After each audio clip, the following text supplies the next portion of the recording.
I wish Asiwaju well. He's a colleague of mine. He's a friend of mine. Let's not kid ourselves. We don't have the energy we had in '99.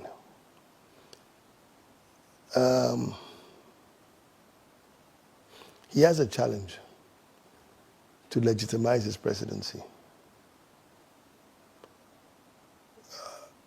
Too many aspersions. INEC has not done him right. So even if you're president and you're not seen as a legitimate one, you'll have issues. I mean, you need to have the moral authority to govern. So Asiwaju has to legitimize that. Then there are tough decisions to be taken. Currency, subsidy, national motivation, productivity.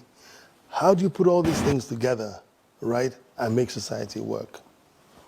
So, but I wish whoever is in charge of the country and of any state, I wish that person well.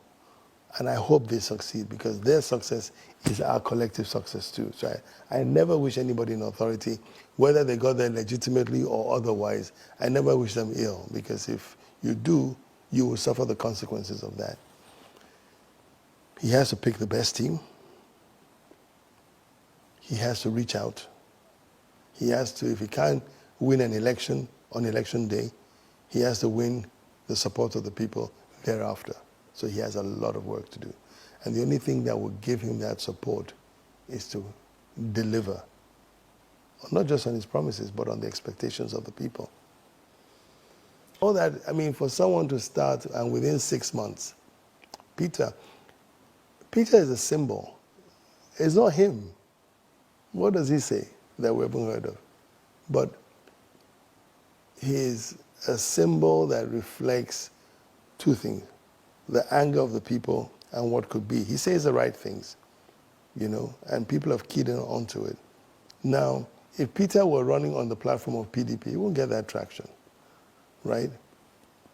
So today, and I said this to him, you have an army of young people who see hope in you. What are you going to do with them? You can't. They're not going to join PDP. They're not going to join APC. But they have tasted blood. They want to be involved in the governance, the politics of their country.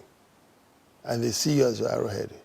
You've got to reflect. You've got to know what to do with them.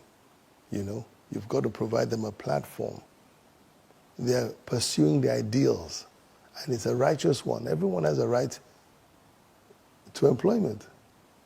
Young people have two options. Either they leave, and you see a lot of that happening, or they stay back and fight it out. For them, they have nothing to lose, and that's what you saw.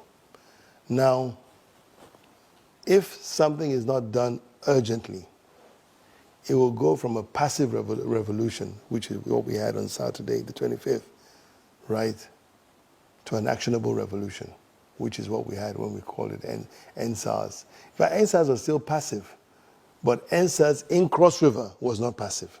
They destroyed. You don't want that on a national scale, because you can push people to the brink. It's what's happening.